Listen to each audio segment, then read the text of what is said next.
Hello à tous, bienvenue dans ce nouvel épisode de MVP. On se retrouve tous les deux avec Antoine pour parler d'un sujet sympa. En gros, on va vous donner notre guide pour avoir des résultats rapides en SEO, puisqu'il y a des actions, on le sait, qui peuvent aller beaucoup plus vite que d'autres en termes de résultats.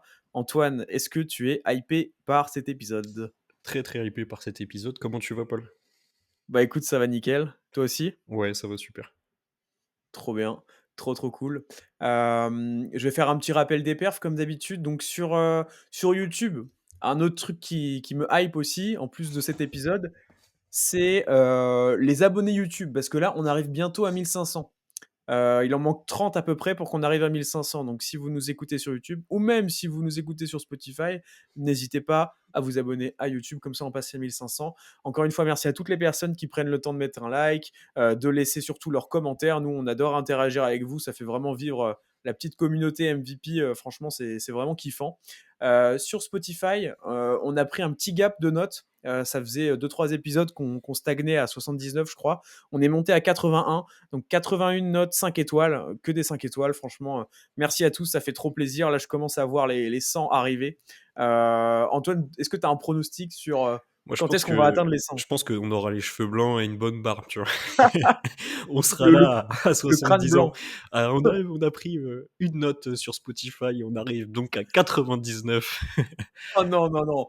Non, allez, soyons optimistes. Je pense que dans. Moi, je dis, allez, les 100, à mon avis, dans 3 mois, 3 mois, c'est possible, tu vois, Il y a moyen. en vrai, à ce rythme-là. Moi, je pense qu'il y a Surtout, ça. moyen aussi, un jour, on va faire un épisode qui va vraiment péter. Peut-être Oui, sur un bah, ça gros dépend du invité site, ou hein. quoi, tu vois.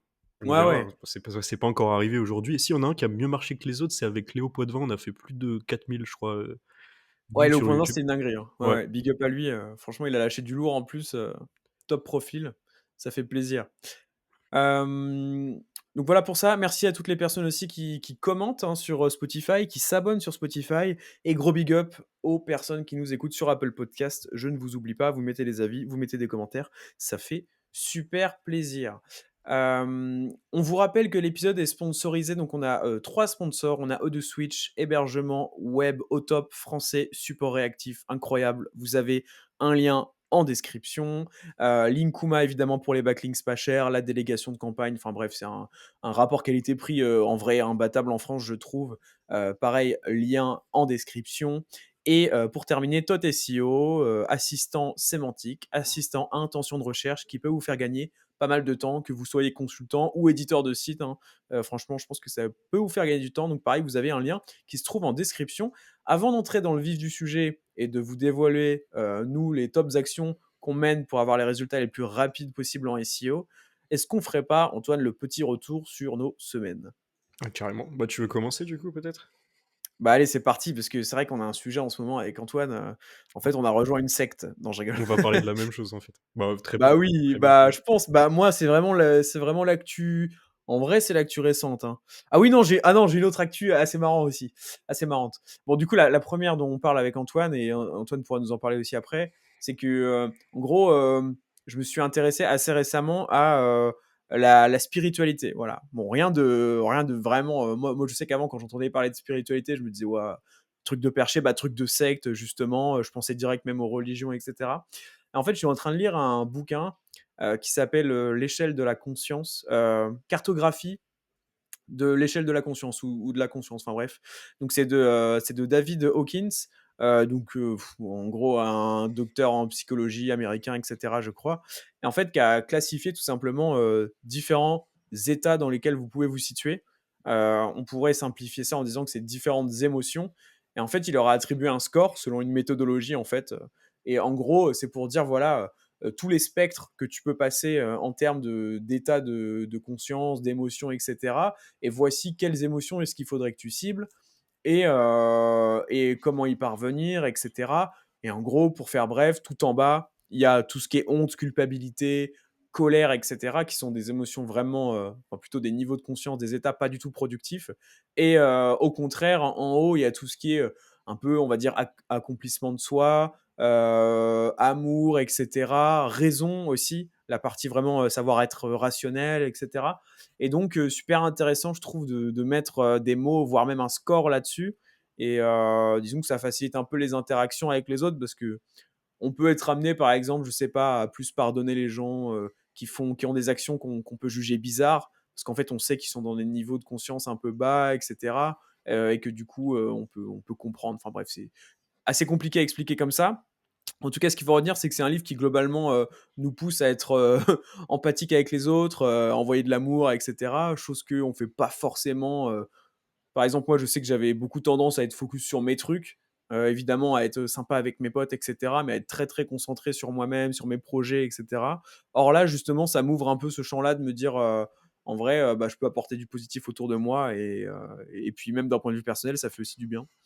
Donc voilà, c'est un livre un peu perché. Antoine, je sais pas ce que tu en penses parce que tu vas nous dire, mais Bah, ouais, bah, moi, fun fact, en fait, il y a eu un commentaire négatif sur, le der un épisode de MVP. On en a presque pas, on en a un par 2-3 épisodes, mais c'est pas méchant de toute façon.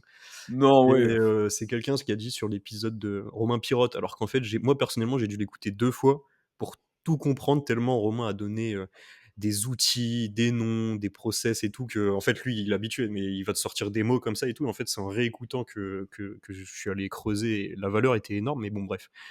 Le commentaire, c'était un truc du style, «Qu'est-ce qu'on vous avait appris, si ce n'est, qu'être Black Hat, c'est juste un état d'esprit», bref, un commentaire négatif. Et là, je vois Ouais, que Paul, il met un il met une réponse du style, «Toi, tu dois être bas dans l'échelle de, David Hawkins», du coup. Je me dis: «C'est ouais, une petite blague», tu vois? Je vais quand même regarder sur Google et tout, et je regarde sur Google Images, franchement, ça m'a parlé tout de suite et je pense que ça parlera ouais. aux auditeurs si vous C'est checkez. giga Juste sur parlant. Google Images, échelle David Hawkins. En Mmh. fait, vous avez, voilà, pour moi, je l'ai pas encore reçu le livre, je l'ai commandé et vous avez, voilà, ces différentes émotions. Après, il y a un truc un peu plus perché, c'est les fréquences en fonction des émotions, donc en gros des fréquences vibratoires. Ce qui est certain et vous le savez, c'est facile quand tu parles à quelqu'un en fonction tu vois bien que les gens se greffent sur les émotions de leurs interlocuteurs. Donc bien sûr qu'il y a des fréquences, Ouais, ça c'est sûr. Après, est-ce que le mot fréquence, c'est pas un peu perché? Je sais pas, mais au minimum, c'est juste le ressenti, la posture, tu vois, l'intonation de la voix, il y a plein de choses.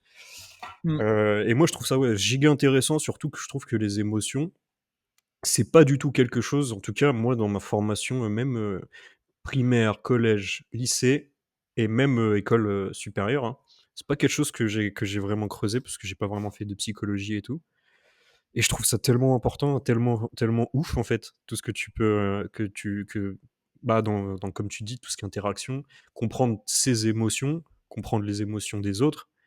ouais, Heu, ouais, je trouve que c'est dingue et je pense que typiquement, c'est ce que je disais à Paul pour un sujet comme ça, vu que c'est un sujet très profond, plutôt que de regarder une vidéo sur YouTube, lire un article de blog, je pense que c'est bien de lire un bouquin pour vraiment que ça t'imprègne un peu, tu vois? Que ça rentre dans ton subconscient. Parce que, ouais, je pense que en tout cas, moi, j'ai commandé le bouquin et pour le coup, je pense pas que ce soit, un bouquin de développement personnel bullshit comme j'aime pas du tout, type comment devenir, je sais pas quoi, comment se faire des amis, alors qu'il paraît que c'est un bon bouquin, mais j'aime pas trop ces bouquins-là. Par contre, là, pour le coup, ouais, vraiment ancrer, une compréhension des émotions qui est justement un peu décorrélée de la raison pour beaucoup, pour moi en tout cas. Je trouve que c'est vraiment un sujet très stylé et d'ailleurs, on va faire un épisode de podcast là-dessus. On va se prendre 1 heure pour débrief dans 2 mmh. semaines. Donc il y aura un épisode dans 3 semaines qui va sortir sur, justement un petit peu le débrief de ce bouquin. Ouais, ouais, clairement, franchement, c'est méga intéressant. En fait, d'ailleurs, c'est un truc qui était écrit dans le livre, c'est que, pas mal de lecteurs et moi, c'est exactement l'effet que ça m'a fait.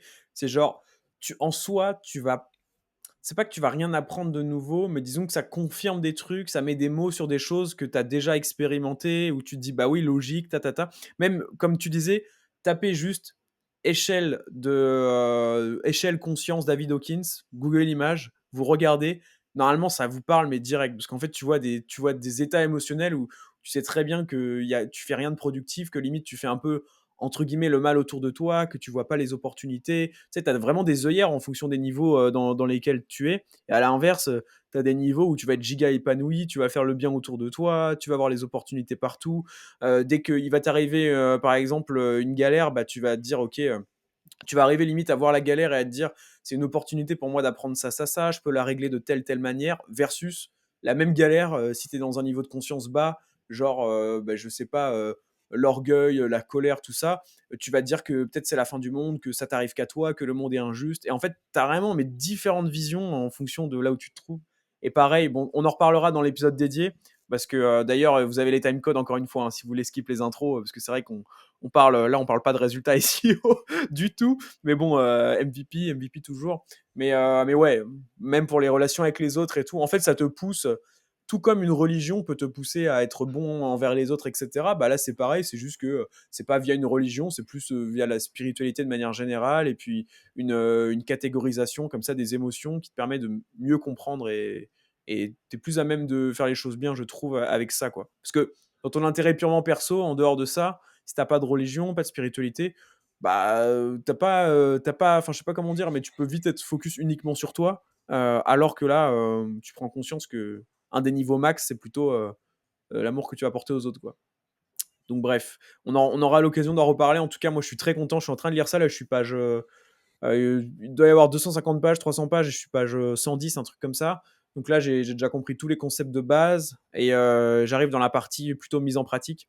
Mais super intéressant, franchement. Enfin bref, on va pas plus, plus parler de ça parce que ça va être, ça serait trop long. En tout cas, on vous fera un épisode normalement là-dessus, qu'on essaiera de lier évidemment, alors peut-être pas au SEO, mais peut-être au digital. Moi, je pourrais vraiment faire le lien entre ça, les commentaires que j'ai sur les réseaux sociaux. Enfin, franchement, c'est tellement applicable à tout. Même toi, à ton entreprise, tu fais beaucoup dans l'humain, hein, forcément, tu gères des humains. Donc, à mon avis, on pourra transposer tout ça à nos vies, et je pense que ce sera pas mal. Euh, En tout cas, on va tout de suite arriver, on va prendre les choses dans l'ordre pour avoir des résultats rapides en SEO. La première étape, pour moi, c'est la sélection de la niche du site. Si vous n'avez pas encore de site, que vous êtes à l'étape où vous recherchez la thématique, les produits à vendre, les services à proposer sur votre site, et bah, moi, je trouve que c'est hyper bien. Parce que des fois, vous savez même pas, vous arrivez dans une boîte en tant que CDI marketing digital, chef de projet digital, et en fait, vous vous rendez compte après coup que le SEO, ça va être très compliqué parce que vous êtes dans une thématique très concurrentielle, que les gens, les concurrents en face ont investi déjà en SEO depuis des années, et ils ont investi des dizaines de milliers d'euros. Or, là, du coup, vous pouvez vous permettre de vous dire, OK, j'ai le choix de faire justement un site de niche. Et pour la petite histoire, je sors tout juste d'un petit tournage là pour mon YouTube perso. J'ai analysé un site e-commerce. Bah, du coup, de toute façon, je peux révéler la niche parce que ce sera public. En gros, ils vendent des bracelets en pierre naturelle, tout ce qui est un peu. Bah, justement, c'est lié à la spiritualité en plus. Bon, ça, pour le coup, ils en parlent pas dans mon livre, mais, mais voilà. Et niche de fou, franchement. J'ai regardé, dis-toi, le mot-clé genre bracelet pierre naturelle, c'est recherché 6600 fois, quelque chose comme ça. Et le keyword difficulty est vraiment assez faible. Les concurrents en face, il n'y en a pas beaucoup. Donc, il y a vraiment des niches comme ça que vous pouvez aller prendre. Avec Antoine, on vous avait parlé aussi de tout ce qui est niche peu concurrentiel et high ticket. Type tout ce qui est les yachts, c'était quoi les. Les Mince, c'est les bunkers perso. bunkers. C'est ça. Donc, pour moi, c'est une opportunité de fou. Et donc, bah, comment sélectionner sa niche? Vous pouvez partir soit des offres, si vous faites un site de dropshipping ou d'affiliation, vous pouvez partir des offres déjà les plus sympas pour vous d'un point de vue business, et sélectionner après, du coup, ceux qui sont avec le moins de difficultés d'un point de vue SEO. Et pour ça, bah, regardez les concurrents qui se positionnent sur les top requêtes, regardez le keyword difficulty des mots-clés, des mots-clés principaux, etc.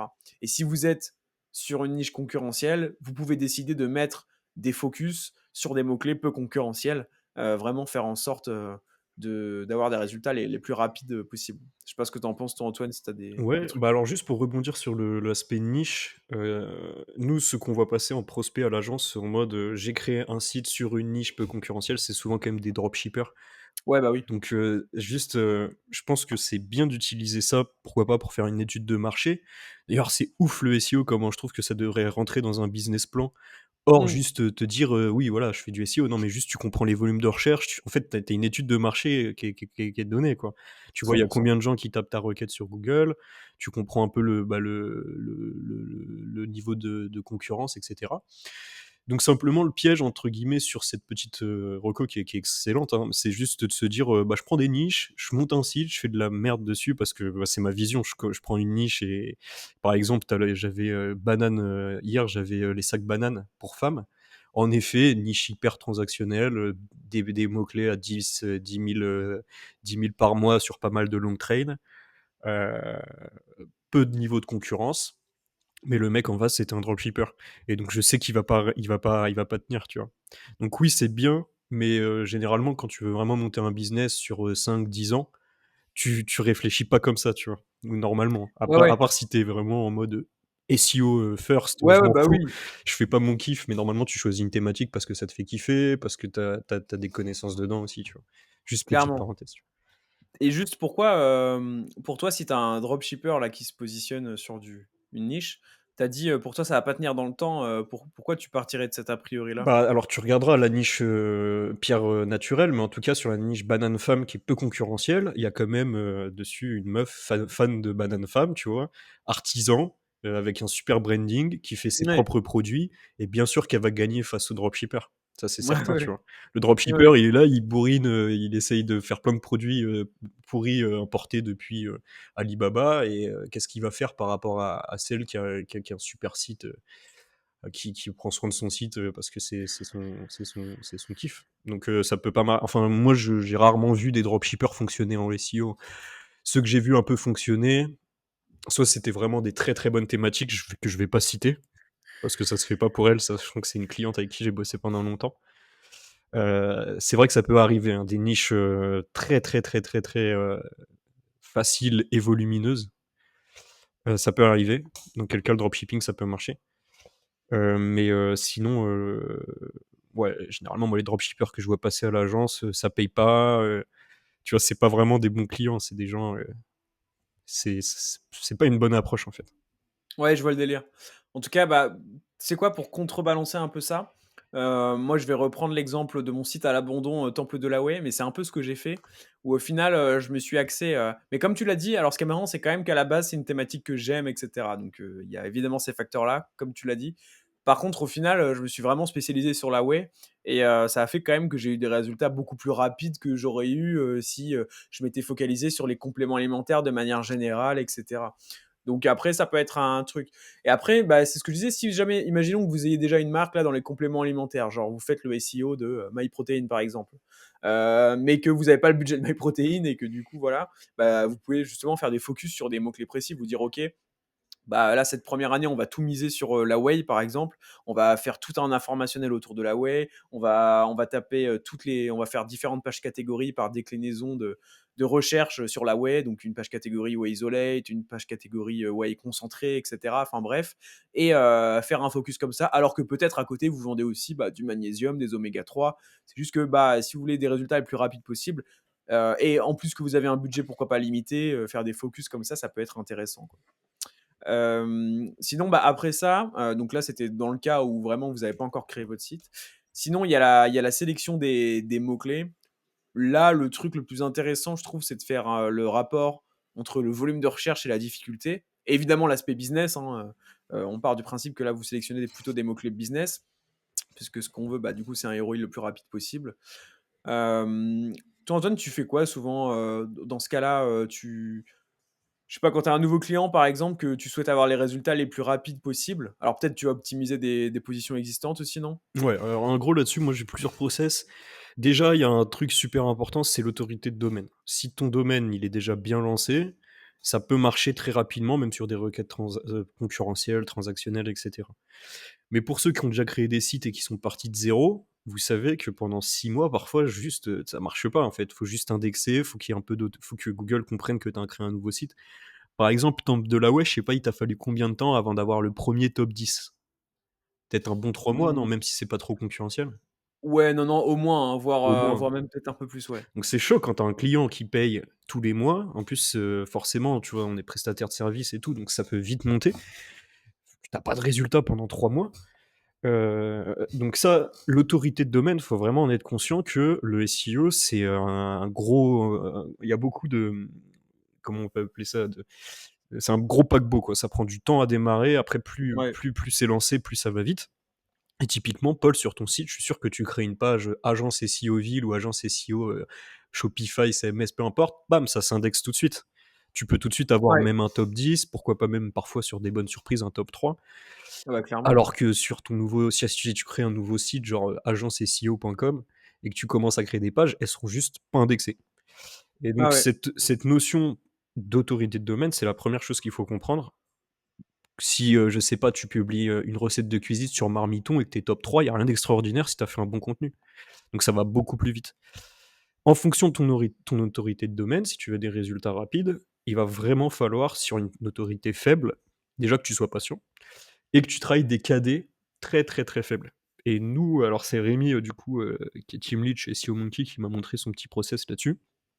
Il met sa short train, pour reprendre l'exemple de la recette de cuisine, je sais pas moi, il met recette plus, un plat. Et Mmh. ensuite, il va chercher toutes il met le filtre KD moins de 10, donc c'est vraiment des KD ultra, ultra faibles. Et encore une fois, les KD SEMrush sont plutôt bons parce que en effet, sur des requêtes, ah bon, après, sur cet exemple-là, je sais il travaille quand même sur un site qui a un petit peu d'autorité, mais ça s'indexait tout de suite en top 3, tu vois? Et Ouais. bizarrement, tu peux avoir des volumes de recherche assez cool sur ce genre de long train, genre tu peux avoir parfois des requêtes à plus de 1000 avec des KD inférieurs à 10. Mmh. Et donc là, tu vois, c'est une façon de se dire: «OK, je vais quand même chercher du trafic et cetera», et de se dire qu'on commence comme ça et en fait, l'idée, c'est de petit à petit grappiller du KD, de passer de moins de 10 à 10 à 20, voir si ça s'indexe, de 20 à 30. Pourquoi pas parfois, dans ta strat, tu vois, tu peux dire: «Ma page d'accueil, c'est du 50 plus», c'est pas grave. Mais simplement de te dire: «Tu fais pas que de la transactionnelle, hyper concurrentielle», parce que, bah, oui, en effet, tu as travaillé 6 mois et à la fin, tu auras pas de trafic parce que, bah, c'est juste trop tôt, quoi. Ouais. D'ailleurs, pour ceux, si jamais il y en a qui n'ont pas capté, donc le KD, c'est le keyword difficulty, qui est un pourcentage, un score sur 100 en gros, de difficulté que SEMrush, donc un outil SEO, pour ceux qui connaissent pas, nous donne en fait pour chaque mot-clé. Et avec Antoine, on le trouve assez parlant, honnêtement. Vous savez, si vous me suivez par exemple sur les réseaux, que je suis pas fan de tous les scores des outils, et cetera, notamment des fois les scores d'autorité. Or là, le score de difficulté SEMrush, honnêtement, je le trouve assez fiable. Ça n'est que mon avis, mais du coup, ouais, je trouve ça plutôt parlant, ouais, cette C'est quoi déjà méthodologie. la formule du KD? Tu me l'avais donnée, il me semble. Alors en fait, c'est pas j'ai pas la formule précise, mais oui, j'ai la méthodologie de calcul. Je crois qu'ils en parlent sur leur site. Je sais plus où je l'avais trouvé, mais en gros, ils prennent en compte le profil de lien des concurrents qui sont positionnés genre top 10. Donc, enfin, leur netlinking en gros. Et aussi, il me semble, leur position thématique. C'est-à-dire que si en face, vous avez des concurrents qui ont peut-être, je sais pas beaucoup de netlinking, mais par contre, c'est sur le mot-clé, bah, par exemple, recette barre protéinée, et que il y a beaucoup de concurrents qui sont positionnés sur des mots-clés très similaires en top 3, et bah là, du coup, le KD va quand même être un minimum élevé.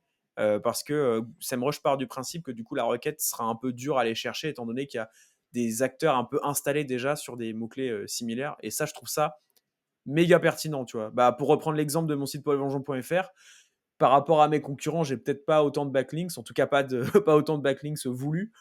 Mais pour autant, comme je suis positionné sur plein de requêtes, genre agence SEO, consultant SEO, bah ouais, ça m'étonnerait pas que je sois un peu difficile à détrôner sur certaines requêtes parce que je suis vraiment bien installé, alors que j'ai pas le netlinking le plus développé. Donc je trouve ça pertinent. Il faudrait que je retrouve exactement la documentation. Je crois que c'était la doc officielle hein, de SEMrush. Je vais essayer de retrouver ça, mais franchement, ouais, je trouve ça cool. Je trouve ça très. Ça reflète la logique que j'ai en fait. Si j'avais pas le KD, c'est un peu la logique que je suivrais. Bah là, j'ai retrouvé What is Keyword Difficulty Ouais, donc je suis dessus. sur le blog. Et après, ouais, vous pouvez tout lire. Hein. Vous pouvez tout lire, c'est sur le site de SEMrush. Mais je crois que ça va redire un petit peu tout ça. Bah, vous savez quoi, là, il parle des critères. Donc, qu'est-ce qui affecte le keyword difficulty en SEO? Un, les backlinks qui pointent vers les sites qui rankent sur la requête. Donc, c'est ce que je disais. Deux, les scores d'autorité des meilleurs sites sur la requête. Donc, bon, je suis un peu moins fan de l'authority score de SEMrush, mais pourquoi pas. Le volume de recherche. Euh, la présence des features de SERP en fonction de ouais, s'il y a un local pack, etc. Ça peut être plus compliqué. Les branded keywords, donc si c'est un mot-clé de marque, genre iPhone par exemple, bah, ça va être évidemment plus dur de se positionner dessus. Euh, j'ai l'impression, c'est quoi le nombre de mots des sites qui se positionnent, j'ai l'impression. Mais c'est marrant parce que du coup, je vois pas le truc des positions des sites. Je sais plus où est-ce que j'avais vu ça, faudrait que je retrouve. Mais bon, en tout cas, je trouve ça assez pertinent et disons que c'est un bon raccourci, quoi. Plutôt que si vous deviez checker tout ça à la main, clairement, et par expérience, bah, tu pourras peut-être confirmer Antoine, mais effectivement des fois, enfin souvent ça se confirme entre ce qu'on voit sur la SERP et le keyword difficulty qui est donné sur, SEMrush, quoi. Il y a jamais un moment où je me suis dit, enfin c'est rare même, je crois que c'est quasiment jamais arrivé où je me suis dit: «Non là c'est abusé, SEMrush il nous dit, difficulté de 15 alors que le truc c'est impossible de ranker dessus», Ouais, ou inversement il nous dit que c'est, 80 alors que c'est super non, facile. le KD Franchement est à cool. chaque fois Les données SEMrush sont globalement cool, c'est sur les intentions de recherche qui se plantent parfois, c'est marrant. Mais sinon, les ouais, données de SEMrush sont vraiment cool, genre le suivi de position, est parfait. Le KD, franchement, il est bien. Après, il y a ouais, plein de choses qui parlent du KD. Le CPC sur Google Ads, globalement, c'est un peu pareil. Plus le mot-clé va être cher sur Google Ads, plus il va être concurrentiel en SEO. Et encore, parce que là, c'est plus sur de la transactionnelle, mais logiquement, c'est la logique. Ah, tu as aussi une formule qui est horrible, qui est le Keyword Golden Ratio, avec du coup un ratio sur le volume de recherche et le all-in title, sauf que pour avoir un all-in title, faut scraper chaque SERP. Et donc mmh, c'est très chiant, quoi. Alors que le KD, au moins, c'est donné par SEMrush, tu peux l'exporter en bulk, tu peux, voilà. Pour une analyse, c'est quand même beaucoup plus rapide. Mais ouais, voilà, l'idée simplement, c'est de se dire, faire un ratio volume concurrence. Et pour SEMrush, c'est cool parce que vous avez le KD et le volume sur la même ligne. Donc vous avez, hop, tous les KD faibles, les volumes. Vous voyez qu'il y a une incohérence, un KD à 9 avec 1000 clics par mois, bah voilà, vous faites votre article et avec un peu de chance, vous allez ranker dessus, quoi. ouais. Alors pendant que tu étais en train de parler, j'ai juste fait, 2-3 recherches là sur le doc et j'ai 2 précisions à amener pour être plus pertinent sur ce que j'ai dit.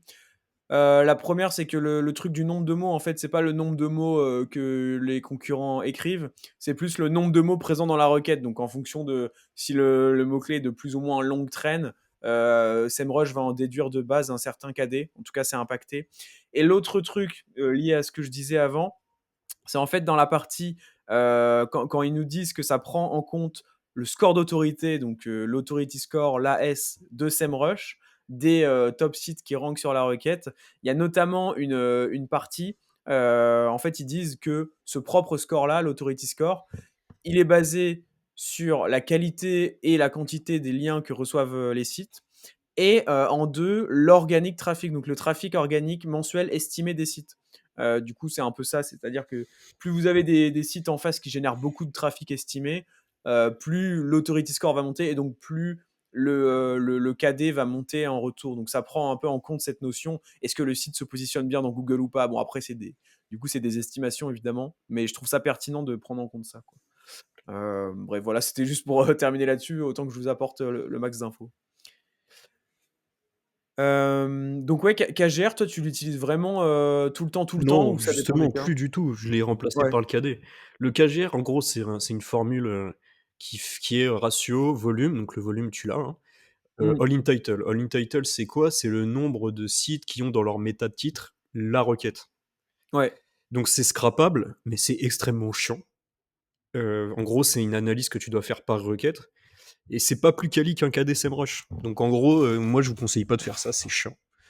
Je sais qu'il y a quand même un outil qui permet de le faire, je crois que c'est, d'ailleurs, gros big up à eux, Alloscan, parce qu'on Ouais, a c'est oublié de ça, les citer sur, les outils, SEO et je sais qu'ils m'ont pas mal mentionné. Je sais ouais. qu'Alloscan est un outil qui permet quand même de faire du KGR, mais sinon, nous on s'est trop cassé les dents dessus, Ah bah, c'est clairement, chiant, quoi. Donc si tu dois le faire manuellement, c'est très chiant, hein, non, non, je comprends tout à fait, hein. Vraiment, je comprends.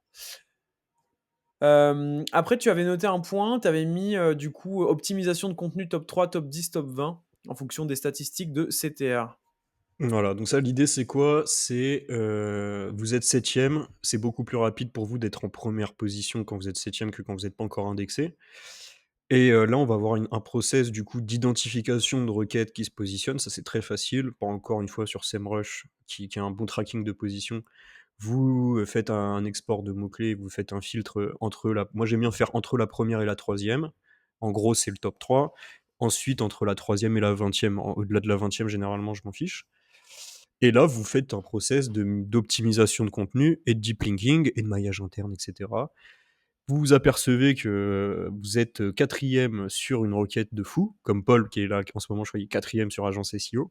Ça vous c'est super concurrentiel et cetera, mais vous dites: «OK, là, je focus cette requête et je vais voir si j'arrive à passer, top 3 en faisant du deep linking», donc en envoyant des liens, sur l'URL en question, en faisant une mise à jour de contenu. Je me prends une demi-journée pour réoptimiser la page, rajouter des tableaux, rajouter, voilà, faire du bon contenu et en faisant pourquoi pas du maillage et donc ça aussi c'est une stratégie pour avoir des résultats rapides sur des sites qui font bah, plus le site fait de trafic et plus c'est pertinent de faire cette strat. Typiquement un site comme Ouais. ManoMano, qui fait, je sais pas combien de milliers de requêtes cibles en fin de première page, qui est logique. Bah, ça peut être quasiment, 80 de leur pilier contenu, tu vois? De se dire: «En fait, on va retravailler Ouais, ouais. l'existant plutôt que de faire des articles et des articles et des articles». Ah bah, clairement. De toute manière, je pense que c'est aussi ton cas, mais donc ça, c'est ce qu'on appelle un peu, les quick wins, les résultats, rapides en SEO. Et ouais, pareil, moi, c'est vrai que je prends, en gros de la troisième position, comme toi en vrai, la 20e à peu près, c'est ça. Et ça, c'est un truc que je fais tout le temps pour mes propals, par exemple. D'ailleurs, en ce moment, je suis en train d'en faire quelques propals et vraiment, c'est un truc que je fais tout le temps, dire: «Bah, voilà, vous êtes positionné là, vous êtes genre 5e, 10e, 15e. On pourrait se focus sur ces mots-clés qui sont intéressants et en pas longtemps, pas beaucoup de temps en fait, grimper, facilement quoi. Donc ouais, super intéressant, donc n'hésitez pas, à checker ça. D'ailleurs, j'en ai fait ma dernière vidéo YouTube qui est sortie, c'est exactement sur ce sujet-là où je montre en fait 2 méthodes. Une méthode avec SEMrush du coup, où bah, c'est exactement ce que tu as dit. Alors dans la vidéo, je mets de 3 à 15, tu vois? Et puis après je classe par, volume de recherche. Sinon il y a sur la GSC aussi que vous pouvez faire ça. Google Search Console, outil gratuit de Google, où vous regardez les mots-clés qui vous apportent le plus d'impressions mais qui ne génère pas de clics. Et ça, c'est pas mal aussi, si vous avez accès à la Google Search Console, de le faire. Donc bon, pour ceux que ça intéresse, qui veulent voir comment on fait un partage d'écran, ma vidéo, elle s'appelle «Double ton trafic SEO en 20 minutes». Parce que littéralement, je pense que ça peut avoir des résultats assez fous, surtout pour des sites qui génèrent pas énormément de trafic. Des fois, vous passez ouais, je sais pas, de la 5e à la première position, vraiment, ça change tout, quoi. Bah, ouais. Donc, D'ailleurs, les stats, parce que je m'étais noté justement les stats. Première position, ouais, alors ça vient d'un site, mais bon, on va dire que c'est les bonnes stats. Fait seulement, parce qu'on aurait pu penser plus, 27,6% de clics. Donc c'est top, c'est pas énorme. Comme quoi, c'est bien Google, même quand on est 4e, et cetera, on a quand même un petit peu de clics. Parce qu'en fait, il y a aussi un travail de benchmarking, hein. Quand vous tapez une requête sur Google, surtout quand vous cherchez des services ou des produits chers, vous allez regarder la première, la deuxième, la troisième, et cetera. ouais. Donc, c'est déjà bien d'être 5e, et cetera. Ça vous fait déjà Oui, du, oui. du, du CA, et cetera. Mais voilà, Mmh. juste pour les stats. 27% du trafic sur la première, 15%, donc il y a quand même un gros gap, hein, c'est quasiment 2 fois mieux sur la deuxième, 11% sur la troisième, 8%, 8,4% en l'occurrence sur la quatrième et 6,3% sur la cinquième. Les 3 premiers résultats captent 54% du nombre de clics total. Quand on passe de la deuxième à la première position, on fait x2 sur son trafic, Ouais, puisqu'on en passe de gros, ouais. 15 à 30. C'est ce que me disait David Grou, qui en ce moment, il a été premier pas mal sur Agence SEO. Il me dit: «Je passe de la deuxième à la première, je vois immédiatement, la Ah conséquence oui. sur le nombre de leads», tu vois? Bah, surtout pour agence SEO, parce que limite la personne là pour agence SEO, quand elle tape ce mot-clé-là, elle peut se dire: «Bah, vas-y je contacte que le premier, c'est le meilleur, c'est tout», tu vois? Ouais, en plus, Elle tu as de peut la elle peut se dire réassurance. ça. C'est une des rares requêtes où tu peux te dire ça, tu vois? C'est clair. Mais, heu, mais ouais, non, mais ça m'étonne pas.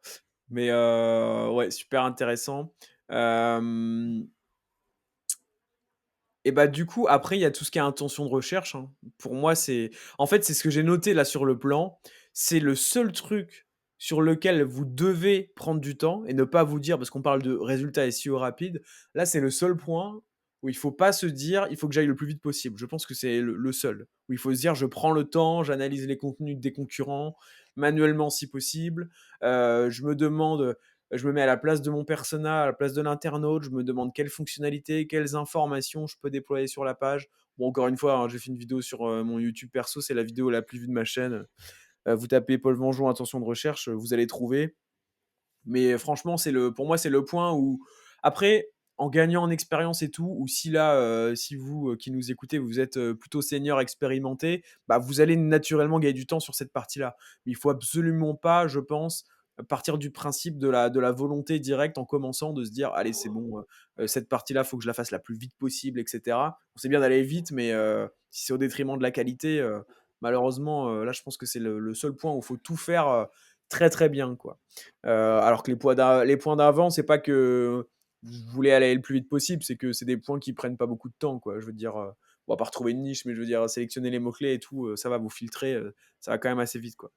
Donc ouais, pour ça, on va pas vous détailler le process, bah, si, enfin, dans les grandes étapes, en gros, pour ceux qui connaissent pas du tout, c'est le fait de taper son mot-clé, de regarder ce qui rank, de s'inspirer de ce qui rank déjà, de regarder quel type de page Google met en avant, est-ce qu'il y a pas un pack local, est-ce que c'est du e-commerce ou du Google Shopping, et cetera. De s'inspirer des indices que nous laisse Google dans sa page de résultats de recherche. Donc tout ce qui est suggestion de mots-clés, donc la Google Suggest, tout ce qui est PAA, les questions fréquemment posées, qu'on a parfois en milieu de SERP ou en bas de SERP, les recherches associées, et puis voilà, hein, après, il y a tout un travail aussi, comme je disais, de se mettre à la place du persona, sans forcément céder d'indices comme ça, que ça soit la SERP ou les résultats, les pages qui rankent. Vous pouvez aussi réfléchir en dehors de ça pour essayer de trouver des pistes d'amélioration pour faire mieux que ce qui existe déjà. Ça peut être, déployer un quiz en haut de votre page pour que l'internaute puisse, bah, avoir une réponse personnalisée, en fonction de son contexte, enfin de son profil et cetera, sur votre produit ou que sais-je. Enfin bref, je sais pas si tu as un truc à ajouter sur cette partie, Antoine? Non, franchement, les intentions de recherche, tu les traites super bien. Si vous voulez aller plus loin, comme tu dis, hein, je pense que tu as vraiment fait une bonne vidéo sur ta chaîne. À mon avis, il y en a combien kiffé parce que je connais les stats de mes vidéos, moyennes, et elle, c'est vrai qu'elle explose un peu tous les records, quoi. Mais ouais, sinon ça fait trop plaisir, ouais. Donc voilà pour ça. Bah, j'en profite pour faire un petit rappel, tiens, parce que ça fait 30 minutes, 35 minutes qu'on enregistre, sur les sponsors, hein. Donc du coup, pour rappel, si vous voulez obtenir des liens pour pas trop cher, vous avez Linkuma, vous avez un lien en description, ça vous permet aussi de déléguer vos campagnes. Vous pouvez obtenir un petit audit de netlinking gratuit. Franchement, le rapport qualité-prix est très, très bon. Vous avez aussi un lien vers O2Switch, donc un hébergeur web, français, très réactif, qu'on utilise avec Antoine. Linkuma aussi, on l'utilise avec Antoine. Donc vous avez un lien en description. Et Tot SEO, assistant sémantique, intention de recherche, qui est vraiment pas mal aussi. Et du coup, bah, en plus, ces 3 solutions françaises, c'est vrai qu'on s'était fait la réflexion. C'est plutôt cool de mettre en Ouais. avant des belles marques françaises comme ça. En même temps, c'est les Français qui regardent un peu, ce qui se passe, sur le les FR, et du coup, on a beaucoup de demandes, de Français finalement, pour des Ouais, sponsors. ouais, ouais, franchement, mais ça fait trop plaisir, hein, parce que D'ailleurs, c'est, j'ai vu un tweet passer il y a pas longtemps sur les principaux outils SEO, et il y en a pas un qui est français. ah ouais? Ouais, je l'ai partagé, je vais aller voir vite fait. Rien à voir, mais en vrai, c'est intéressant. Alors il y a des outils français comme, voilà, ceux dont on parle, alors O2Switch, je le considère pas comme un outil SEO, c'est un hébergeur. Non, c'est pas un outil SEO.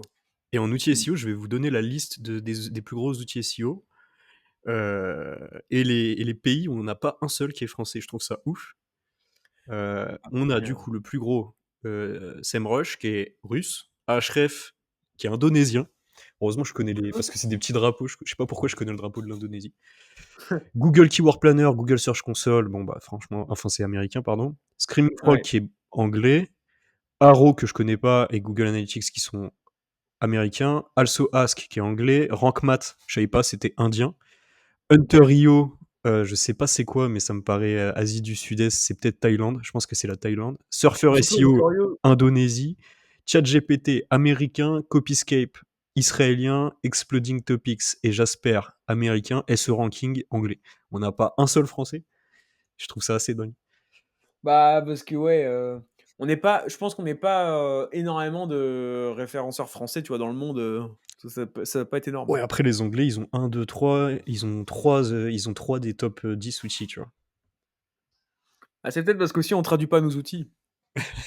J'avoue, en Bah, fait, c'est vrai, non, mais là, je pense je pense, hein. qu'on a quelques outils qui sont quand même bien partis, hein. Ah oui, non, mais on a des tops outils, hein, franchement, par contre, en termes de fonctionnalités, de ouais, d'avoir des fonctionnalités poussées et tout, je pense qu'on est très, très bon, hein. Ça, il y a genre, tu prends des outils comme Alloscan, même, côté Déperronné, Babar et cetera, Ouais. ça va très, très loin, hein, comme délire, hein, franchement, Ouais, ouais, c'est quoi? Il y a Babar, SEO Observer, je me demande si c'est pas français aussi? Oui, oui, si, si, si, C'est si. les mêmes? Enfin, c'est je les connais pas bien, c'est les frères Perronnet, tu disais qui font ça? Alors, Mmh. pas SEO Observer, SEO Observer, c'est Kevin, alors j'ai plus le nom de famille là en tête tout de suite, mais c'est un Kevin. Par contre, les Perronnet, ils ont Babar, donc qui est un outil de netlinking, ils ont Your Guru aussi. Gros outil, ouais, Vortex Guru. Ouais, Ah ouais, ouais, c'est ouais. pareil, tu vois, c'est un outil qui va hyper loin, tu vois le truc, SMJ, à mon avis, c'est très, très gros aussi. Après, ils ont un business model de service intégré, donc forcément, ça peut vite faire plus de chiffres. Mais en ouais. tout cas, ouais, quand tu vois les plus gros, on n'a pas encore, bah, peut-être Alloscan, hein, ils proposent un petit peu un 360. Oui, oui, Aller chercher, le Scan, oui, ce serait le concurrent, français, à SEMrush, Ahrefs, hein, clairement. ouais. Mais ouais. Donc ouais, merci pour la petite parenthèse sur les outils. En vrai, c'est franchement, c'est intéressant. Pour reprendre sur les tips, rapides, pour moi, les 2 optis on page les plus avec les résultats les plus rapides que vous pouvez faire, c'est optimiser le title. Bon, on pourrait même s'arrêter là, mettre votre mot-clé principal dans votre title et le H1 aussi. Ensuite, bon, tout ce qui est structure HN, métadescription, enfin, tous les autres HN et la métadescription, tout ça, c'est quand même plus secondaire. Évidemment, autant le faire, mais si vous voulez gagner le maximum de temps, déjà, si vous optimisez votre title, je pense que c'est l'optimisation SEO la plus rapide en termes de résultats, toutes confondues. À part peut-être décocher la case, ne pas, afficher la page dans les résultats de recherche Google. Mais sinon, à part ça, je pense que franchement, tu mets ton mot-clé dans ton title, c'est le truc qui a le plus d'impact direct. Le H1, je le mets parce que voilà, ça prend pas de temps, mais c'est quand même, plus secondaire. Mais le title, c'est genre, très, très puissant. Je sais pas, est-ce que tu fais d'autres, actions, toi, on page, vraiment très rapides? Ouais, bah, ça, c'est vraiment les must have, c'est sûr que mais ouais, Bah, clairement, oui, non, je te rejoins. Globalement, on page, un bon OK. contenu déjà, une bonne intention de recherche et bien sûr les méta, quoi. Ouais, clairement. Pourquoi pas des extra Clairement, riches. clairement. C'est ça. Ensuite, il y a l'aspect, donc on va vous parler des liens maintenant. On va vous parler des liens. Pour le maillage interne, moi, le plus rapide que j'ai trouvé, alors déjà, il y a le maillage interne arborescence. Donc si vous avez une page sous la main qui est, hyper stratégique sur un mot-clé business, mettons, voilà, une page catégorie qui vend des tables basses, vous voulez la référencer sur table basse et le mot-clé table basse, c'est genre votre top prio, et ben vous pouvez, la faire bénéficier cette page-là du maillage arborescent. Donc qu'est-ce que c'est? Tout simplement mettre votre page, la mailler depuis le menu principal, le footer ou une sidebar, mais c'est très, rare ce genre de cas. Plutôt, menu principal et footer sur une encre optimisée, et donc bon, au risque de me répéter, qu'est-ce que ça fait? Ça fait que la page obtient un lien sur une encre optimisée depuis toutes les pages qui affichent ce menu principal, ce footer. Donc souvent, c'est toutes les pages du site. Donc en 2 secondes, littéralement, ça vous fait un maillage, interne, béton. Et la deuxième partie, c'est en sur-mesure, si vous voulez faire du maillage interne sur mesure, donc pas arborescence, donc vraiment là, pas dans l'arborescence, donc c'est, trouver les articles de blog, qui typiquement qui parlent de sujets similaires, mettre un lien depuis le paragraphe, depuis le texte de ces pages-là. Ce que je vous recommande de faire, c'est de taper dans Google site, 2 points, votre nom de domaine, espace, et le sujet. Donc, par exemple, moi, ça ferait site de points, conforama.fr, table basse, voilà, tout simplement, ou table. Et en gros, ça vous fait une liste de pages de votre site, qui sont indexées dans Google et qui parlent de votre sujet. Et donc, pour trouver en 2 secondes des pages pertinentes, c'est très, très bien. Et après, il y a un peu, aussi tout ce qui est fil d'Ariane et cetera. Pareil, on pourrait le mettre dans le maillage arborescence, hein, c'est clairement ça aussi. Déployer des fils d'Ariane, depuis, les pages produits, par exemple, pour un e-commerce, vers la page catégorie associée. C'est souvent fait automatiquement, hein, sur les sites que j'analyse. C'est souvent déjà fait, plus d'un point de vue, UX, mais du coup, voilà, assurez-vous bien d'avoir une encre optimisée. Et puis voilà, hein, enfin, je sais pas si tu as des choses à ajouter pareil là-dessus? Non, bah, du coup, merci d'avoir, distingué le maillage Jarbo et le maillage, hypertexte, on va dire, petit lien sur mesure. Mmh. Les 2 sont bien, hein, mais c'est vrai que le maillage Jarbo, pour le coup, si vous voulez un peu plus du quick win, Ah bah, méga ouais. menu, footer, forcément les liens depuis la page d'accueil sont particulièrement puissants. Moi, j'aime bien, voilà, page accueil, page 0, on envoie des liens vers les pages 1. Et ensuite, on en a parlé sur d'autres épisodes, mais il y a des sections, enfin, il y a des structures UX qui vous permettent de bien gérer votre maillage de la page mère à la page fille, des pages sœurs entre elles. Et plutôt que de réfléchir petit lien hypertexte, réfléchissez, voilà, niveau de profondeur, structure UX, exemple sur un e-commerce, bah, avoir au-dessus de la section, listing produit, que des liens vers les pages filles ou entre les pages sœurs. On se pose pas la question vers quoi on envoie les liens.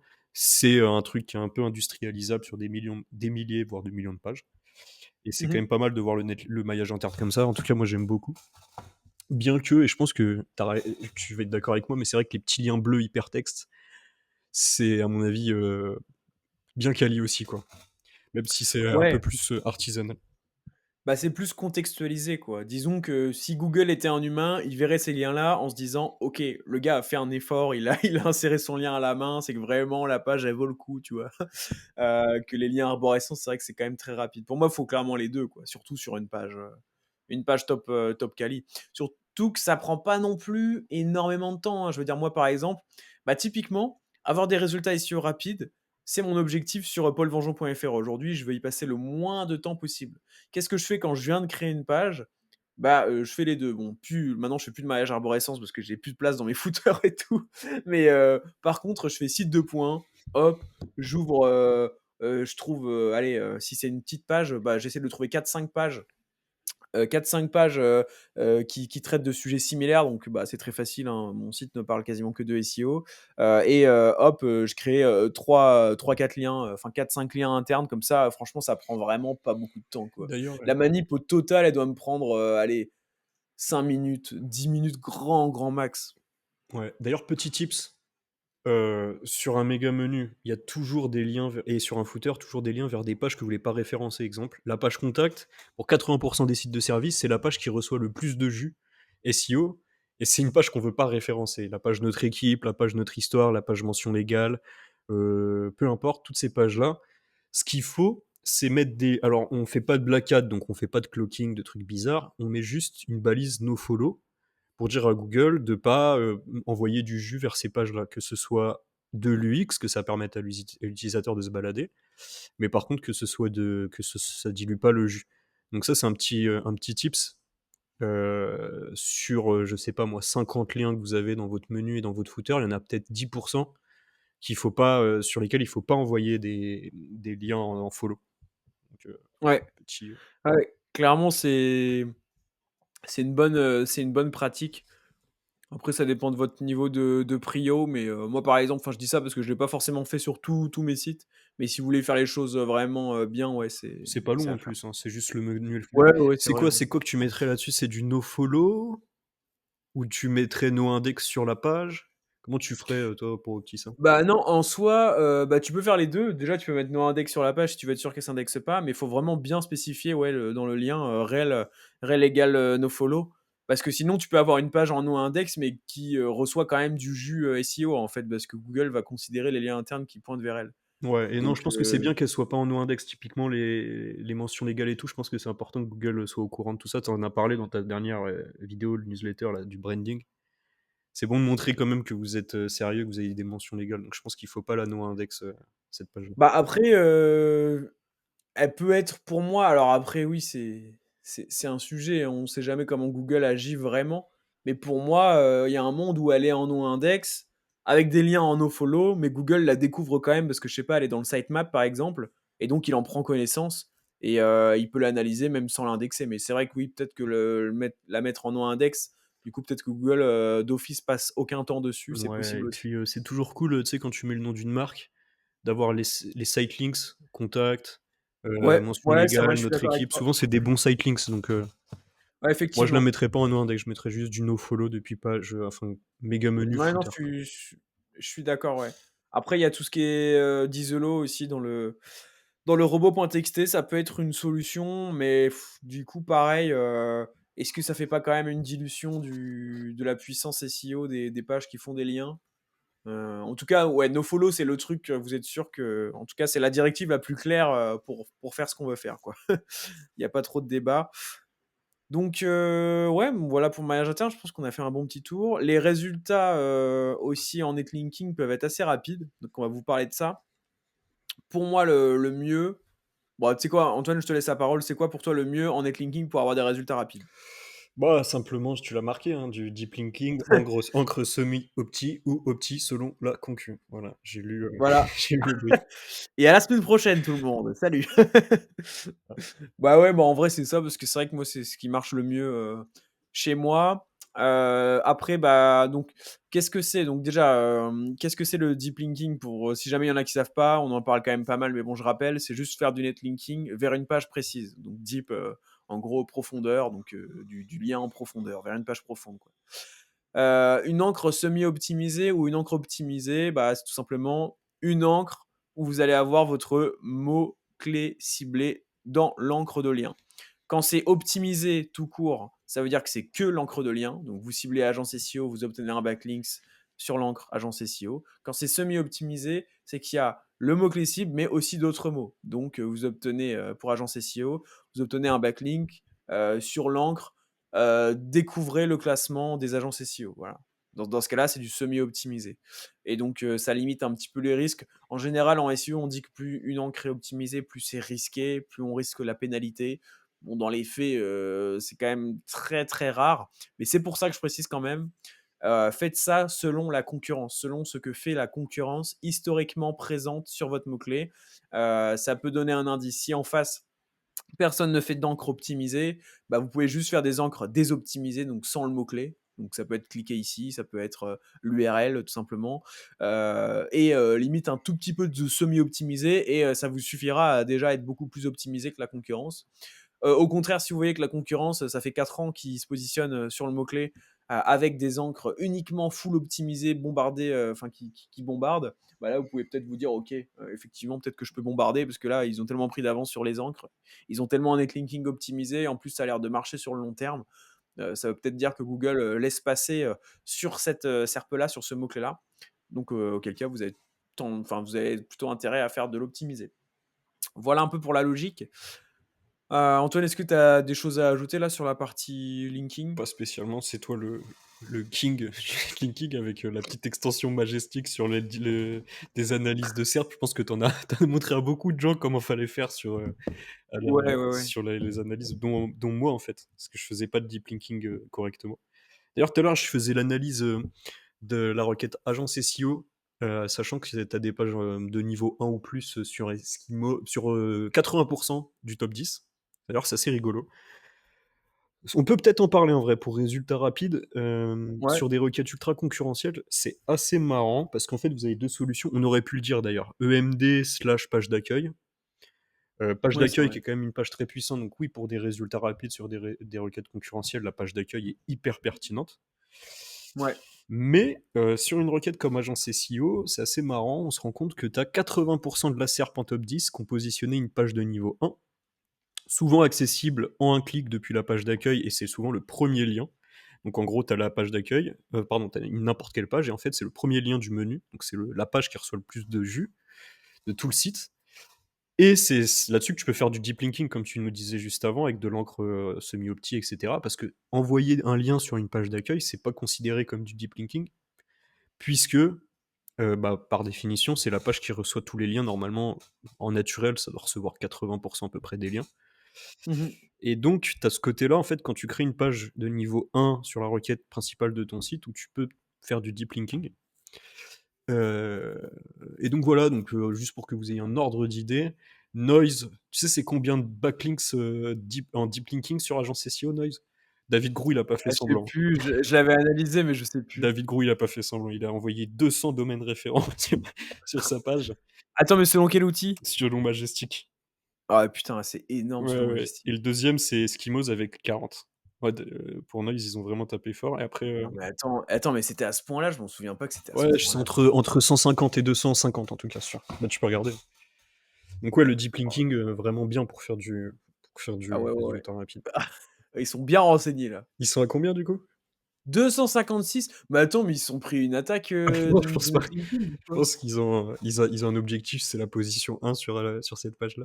Ah ouais, ils en ont mais rien à faire. Ah mais c'est parce que oui, c'est aussi parce qu'il y a toute, en fait l'ancienne page d'accueil de premièreposition.fr, elle est redirigée, vers, cette page-là. Donc Ouais, en mais est-ce fait, que ça fait plus d'un domaine référent? Sur les 200 ah idées? bah oui, du coup, oui, oui, ils se prennent tous les domaines référents, sur la page d'accueil de première position, bah, ils sont réattribués là, OK. à cette page-là selon C'est la question Majestic. que je me posais. OK, OK. Ouais, ouais, c'est pour ça. Ouais, sinon ça Mais fait plus, OK. ouais, parce que tu vois, quand je regarde les tops encres sur cette page-là, bah, c'est direct première, tiret position.fr avec 49, première position 44, première tiret position 34, l'URL 11, c'est vraiment ça en majorité, c'est que ça en fait. OK. Donc c'est clairement à prendre en compte. Mais ouais, non, mais en tout cas, oui, c'est le résultat est le même, hein. Ils ont juste, ils ont juste énormément de de domaines référents sur cette page-là, au final. Ouais. Ouais, c'est Parce que énorme. c'est redirigé, mais ouais, non, super intéressant. Bah, clairement, ouais, ça du coup, ça bombarde, quoi. Ça bombarde. Bon, bah, voilà. Après, on voulait vous parler de 2 petits bonus quand même. Le premier bonus, c'est d'envoyer des signaux utilisateurs positifs et ça, enfin, c'est un bonus, mais ça pourrait être une partie à part entière, hein, parce que vous pouvez avoir des résultats, vraiment hyper rapides avec ça. Donc signaux utilisateurs positifs, bah, manipulation de CTR, donc envoyer des gens qui tapent votre mot-clé, qui cliquent sur votre résultat. Du trafic direct, donc ça peut être du pop ads et cetera, pop under, enfin il y a beaucoup de solutions. Honnêtement, j'ai même pas, forcément tout testé.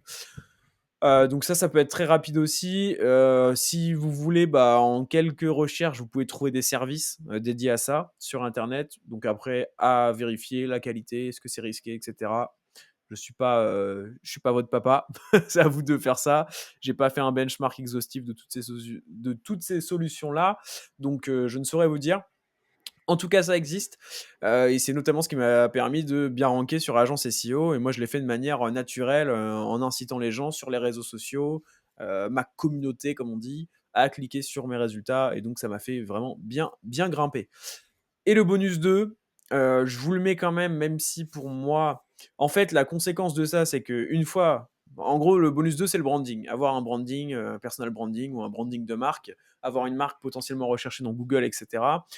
Pourquoi on en parle dans résultats rapides? Parce que, développer un branding, ça prend énormément de temps. Parce que je pense qu'une fois que c'est fait, par contre, vous pouvez avoir des résultats très rapides. C'est-à-dire qu'une fois que vous avez une marque bien installée, avec un beau branding et je le vois quand je reprends des projets, quand j'ai de nouveaux clients en SEO qui ont déjà un beau branding, les résultats sont vraiment, assez rapides. Alors après corrélation, causalité, je ne sais pas, mais en tout cas, j'ai quand même l'impression que c'est un pattern assez commun et donc voilà, n'hésitez pas à bombarder sur les réseaux sociaux aussi, à vous faire connaître. Le SEO, c'est bien, mais il n'y a pas que ça. Et des fois, on a mieux fait de faire autre chose et ça bénéficie de manière indirecte en plus au SEO. Voilà pour ça. On a quelques questions, on va les traiter rapidement. Déjà là, on est à 57 minutes de podcast. Ceux qui sont encore présents, bien joué à vous. Demain, vous serez top 1 sur tous vos mots-clés. N'hésitez pas à commenter 57 minutes, sur YouTube, même, sur Spotify pour qu'on sache qui est là et on va tout de suite passer aux questions. On en a eu quelques-unes, alors on va peut-être pas toutes les traiter. Sébastien qui nous demande, non, avant, il y a Paul, donc @SEO onsite, enfin @SEO onsite, qui nous dit qui nous demande comment créer du contenu à la chaîne sans backlinks. Enfin non, créer du contenu à la chaîne sans backlinks peut-il faire décoller un site? Super podcast au passage. Bon bah déjà, merci beaucoup pour ton retour, ça fait trop plaisir. Et bah, en fait oui, mais ça dépend de la thématique. Et ça dépend si tu as un branding ou pas, qui existe déjà. Mais bon, en général, si tu as un branding, ça veut dire que tu as déjà des backlinks naturels un petit peu. Mais en tout cas, oui, c'est possible. En fait, en théorie, c'est possible. Maintenant, dans les faits, est-ce que ça arrive souvent? Sur combien de thématiques, sur combien de mots-clés ça arrive? Bon, c'est quand même une minorité de mots-clés, quoi. Enfin, je sais pas ce que tu en penses, Antoine, mais je vois pas souvent ça, vraiment des sites qui se positionnent, sans aucun backlink, en tout cas, alors sans aucun backlink vers la page précise, oui, ça arrive souvent, mais c'est toujours des sites qui ont quand même déjà un minimum de backlinks, qui pointent, vers leur page d'accueil ou vers leur site de manière générale, quoi. Ouais, par contre, j'ai vu des très bonnes études de cas aussi de personnes qui faisaient pas de l'achat de liens et qui investissaient pas dans le netlinking, qui faisaient full contenu et qui Ouais, marchait très bien. Mais par contre, on a du comment ça s'appelle? Le link baiting, je crois, le lien ouais, naturel qui se ouais. mettait en place. De toute façon, Ouais, c'est netlinking, il y a un vrai débat, encore tout à l'heure, j'ai un prospect qui me dit: «Faut pas que je fasse de netlinking, il paraît» et cetera. Je lui ai expliqué la différence entre un article invité, une relation presse et un PBN pourri. Mais ça tire, ça tire. ouais, non, mais c'est bah, de toute façon, les gens qui vendent des PBN pourris, ils savent très bien ce qu'ils font, tu vois? Bah, Qui oui, sont oui. dans la filouterie, mais La après filouterie. les gens se disent: «Faut pas faire de netlinking». Bah si, il faut juste Ouais, faire du bon lien, quoi. Faut faire des bons backlinks. Mais ouais, c'est ça. pour faire du bon lien, bien sûr que le leak baiting, il y a pas mieux, que la branding, le fait de faire du naturel, c'est le meilleur moyen de performer, quoi. Ouais. Donc ouais. Ensuite, bah, Sébastien, ouais, il nous a posé plein de questions. Sébastien Deluc, que je salue, on s'est parlé un petit peu sur Insta. Alors je vais en prendre une au pif, parce qu'on va pas répondre aux 4 quand même. Comment définir l'UX d'une page selon la requête? Bah, ça, Antoine, je te laisse parce que tu es bien ce sujet-là, je crois. Bon, bah, pour faire simple, en gros, déjà, c'est ce que disait Paul, pars de ton si j'ai un conseil, en gros, oublie un peu, f pars de ton de du bon sens, donc en gros, pose-toi la question: «Qu'est-ce que veut voir mon utilisateur?» Ensuite, fais une analyse de SERP et identifie sur chaque, requête cible, il y a combien d'intentions de recherche. Exemple, encore une fois, sur agence SEO, tu as 2 intentions de recherche dans le top 10, une page landing, en gros, c'est des pages, d'agences qui présentent leurs services avec les avis clients et cetera, et 2 listings, celui de Paul et celui de shortlist où en fait, tu vas avoir, les meilleures agences SEO sur la requête agence SEO. Donc déjà, si tu arrives à comprendre les intentions de recherche par SERP, c'est bien parce que tu peux en avoir plusieurs. Et ensuite, bah, selon ton axe, tu viens créer ta page, tu viens créer ton UX. Si tu fais un listing, bah, forcément, bah, il faudra soit un tableau, soit un listing un peu en mode catégorie. Si tu fais une page landing, bah, il faudra une belle page landing avec des avis clients, et cetera, et cetera. Ouais, top. Bah, écoute, bon, je pense qu'on a fait un bon petit tour quand même là, et puis ce serait dommage de faire un épisode de 3 heures sur comment avoir des résultats SEO rapides. Donc, bah, si ça te va, on dit à la semaine prochaine. Ouais, à la semaine prochaine. Ciao tout le monde. Ciao.